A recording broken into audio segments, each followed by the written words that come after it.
The Supreme Court heard oral arguments earlier this year on limiting access to mifepristone, one of two pills used to chemically induce an abortion. The lawsuit brought by the Alliance for Hippocratic Medicine challenges the Food and Drug Administration's deregulation of the drug, particularly its prescription without an in-person doctor's visit and its distribution through the mail. Mifepristone is used in more than half of U.S. abortions. We will, of course, provide complete coverage of this case and the Idaho case when decisions come down from the Supreme Court.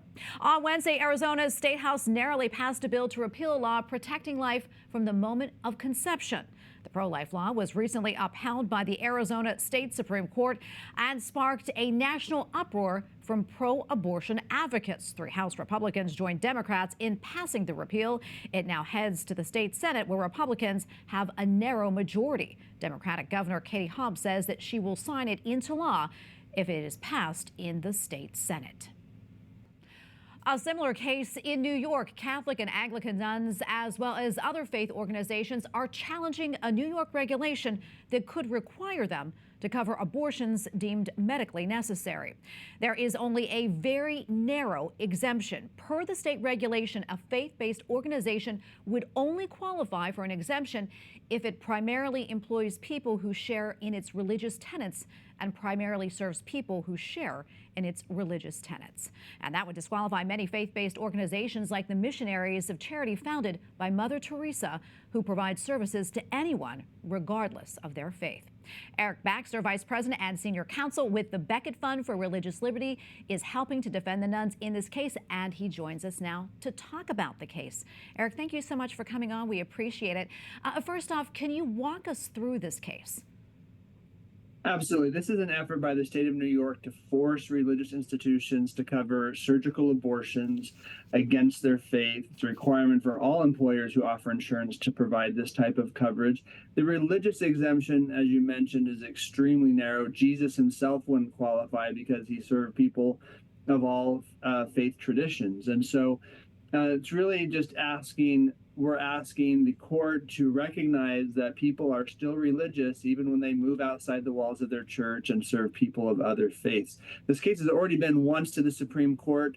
The Supreme Court reversed the New York courts and said, go back and consider this under a new decision that had just come out called Fulton versus City of Philadelphia. So we're back under that ruling, asking the New York courts to get it right the second time. Yeah, Eric, does this New York regulation, does it defy federal protections of religious liberty?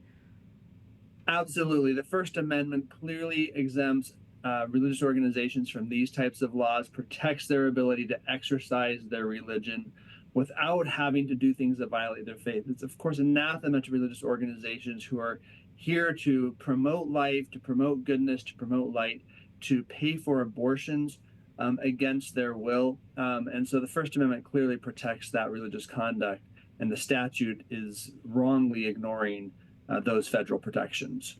What about national implications here? If this case were to win or lose, what could happen?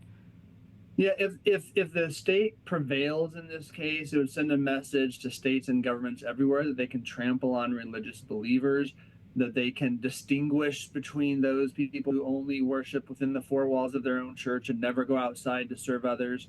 So that would send a horrible message that, that worshiping somehow in the church is the only form of religious exercise, and ignoring the rights of people to actually be in their communities doing good in the name of religion. And so we just think it's incredibly important for the court to get this right. Yeah, and what's at stake here? And this is really about the definition of religion and who has the right to decide what it means to practice religion. The Supreme Court's made clear, 100 times that the First Amendment protects the exercise of religion and not just religious belief. And so that is really what's at the crux of this decision, and the right of religious people to live out their faith in the public square, not limiting them to what they do within the 4 walls of their formal churches. Eric, thank you so much for coming on today and sorting this all out. We really appreciate it. God bless. Thank you.